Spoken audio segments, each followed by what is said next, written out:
कन्हैया को हम कहां कहां नहीं ढूंढते। मंदिर में जाते हैं,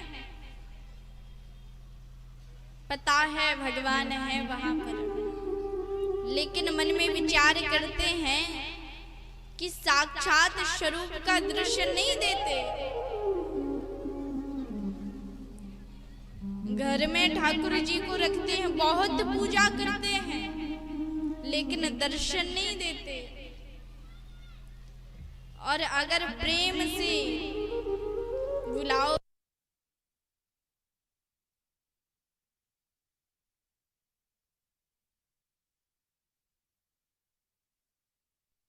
की, कहा प्रभु रक्षा कीजिए, हमारा सारा राज्य छिन गया है, आपको लौटाना है। श्रोणायाम श्रवण द्वादश्याम मुहूर्ते विजति प्रभु सर्वे नक्षत्र ताराध्याश्च कृष्णजन्म दक्षिणम। आपको एक बात बताऊं, भादौ का महीना कुछ ज्यादा ही बढ़िया होता है। हमारी राधा रानी का अवतार किस महीने में हुआ? भादौ में। मेरे कान्हा का अवतार किस महीने में हुआ? भादौ में। और बलराम जी का अवतार किस महीने में हुआ? भगवान का अवतार भी किस महीने में हुआ? भादौ में। भादौ महीने के शुक्ल पक्ष की द्वादशी तिथि के दिन के ठीक 12 बजे भगवान श्री नारायण देवताओं की कार्य सिद्धि के लिए माता अदिति के गर्भ से प्रकट हो गए। बोले श्री वामन भगवान की। इतनी सुंदर प्रभु श्री वामन जी की झांकी है, इतना सुंदर स्वरूप है, ऐसी बलिहारमयी प्यारमयी झांकी। आहा, छोटे छोटे चरण हैं, छोटे छोटे हाथ हैं, छोटा सा मुखार बिंदु है, शंख जैसी ग्रीवा है, मुट्ठी भर की कमर है, 4 अंगुल का पेट है, मोती जैसे दांत हैं, बटुआ जैसा मोह है।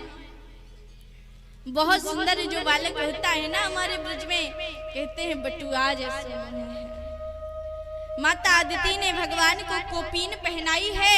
बृहस्पति जी ने आकर जनेऊ धारण कराया, दिशाओं के स्वामी ने छत्र धारण कराया, ब्रह्मा जी ने भगवान को कमंडलू समर्पित किया, सप्त ऋषियों ने भगवान को कुशा समर्पित की, खड़ाओं चरणों में समर्पित की। भगवती उमा देवी ने भिक्षा पात्र में भिक्षा भर दी। बाल कृष्ण वामन स्वरूप में प्रकट हो गए।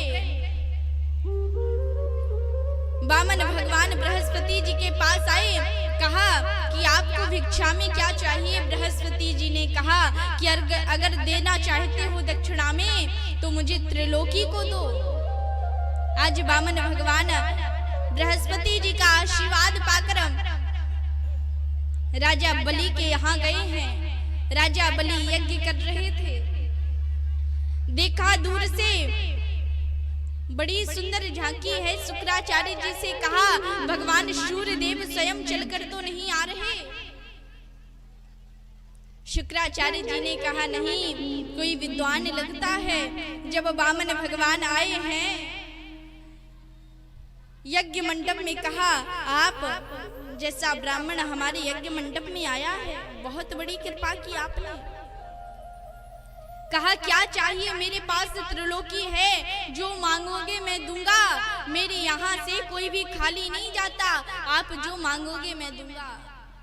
कहिए आपका विवाह नहीं हुआ तो विवाह करा दूं, कहिए आपका कोई घर नहीं है तो घर बनवा दूं, आपके कोई दास दासियां नहीं हैं तो सबको लगा दूं। आपको क्या चाहिए? जो आप मांगोगे मैं वही दूंगा। वामन भगवान ने कहा मुझे कुछ नहीं चाहिए, देना चाहते हो तो 3 पैर धरती दे दो। बलि महाराज मुस्कुरा गए, कहा मांगना भी नहीं आता आपको, 3 पैर धरती मांगते हो। अग्रिम बुद्धि बाणिया, मध्यम बुद्धि जाट, तर्क बुद्धि तुरकड़ा, बामन चौपट पाट। अभी आप छोटे हैं ना, आपको मांगना नहीं आता। कोई कहता है मुझे राज्य दे दो, कोई कहता है मुझे गांव का सरपंच बना दो, कोई कहता है मुझे दास दासियां दे दो, कोई कहता है मेरा विवाह करा दो, लेकिन आप 3 पैर धरती मांगते हो। इतने छोटे छोटे चरण हैं आपके कि 3 पैर धरती में तो एक आसन भी नहीं बिछेगा। कहा हम तो संतोषी ब्राह्मण हैं, हम कुछ लेते नहीं, अगर तुम्हें देना चाहते हो तुम तो 3 पैर धरती दे दो, हम संतोषी हैं। बलि महाराज ने कहा जहां से नापना हो नापो। बामन भगवान बोले ऐसे थोड़ी ना देते हैं, पहले संकल्प लो फिर दो। बलि महाराज ने कहा ठीक है। ब्राह्मण रूपाय वामनाय इमाम त्रीणि पदानि पृथ्वीमहं संप्रददे। संकल्प दे दिया, जल छोड़ा।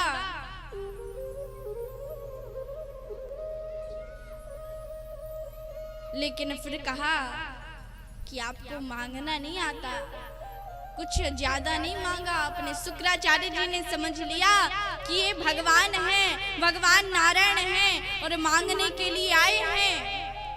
बलि महाराज को बुलाया और कहा राजन, ये कोई साधारण ब्राह्मण नहीं, ये तो भगवान नारायण हैं। 2 पैरों में ही पूरी त्रिलोकी को नाप लेंगे, तीसरा पैर देने के लिए जगह नहीं बचेगी। और जो संकल्प करके पूरी दक्षिणा नहीं देता उसे नरक में जाना पड़ता है। तुम संकल्प मत दो। बलि महाराज ने कहा क्या हुआ, अगर भगवान आए हैं तो लोग तो यही कहेंगे कि भगवान भी बलि महाराज के यहाँ पर भिक्षा लेने आए थे। शुक्राचार्य जी कहते हैं झूठ बोल दो, कह दो हम नहीं दे पाएंगे। 8 जगह ऐसी होती हैं जहां झूठ बोलने से पाप नहीं लगता। अगर स्त्रियों में से किसी स्त्री से बात छुपानी, माताओं के पेट में ज्यादा बात नहीं पचती। अगर स्त्रियों के से किसी बात को छुपाना हो तो झूठ बोल सकते हो, पाप नहीं लगता। किसी बेटी की शादी हो रही हो, विवाह हो रहा हो तो उसकी थोड़ी प्रशंसा कर दो तो पाप नहीं लगता। हंसी मजाक में यदि मुंह से झूठ निकल जाए तो उसमें पाप नहीं लगता। किसी गाय की हत्या हो रही हो, अगर आप झूठ बोल दो उसके प्राण बच जाएं तो कोई पाप नहीं लगता। अगर किसी का धन जा रहा हो और आपको उस धन को बचाना हो तो झूठ बोल सकते हो। हमारी संस्कृति नष्ट हो रही हो, अगर अपनी संस्कृति की रक्षा करना हो तो आप झूठ बोल सकते हो, कोई पाप नहीं लगता। राजन आज तुम्हारा धन जा रहा है, तुम झूठ बोल दो, तुम्हें कोई पाप नहीं लगेगा। राजा बलि कहते हैं आप कैसे गुरुजी हो, झूठ बोलने की प्रेरणा मुझे देते हो। मैं झूठ नहीं बोलूंगा। शुक्राचार्य जी ने श्राप दे दिया तुम्हारा धन शीघ्र ही नष्ट हो जाएगा, श्राप दिया।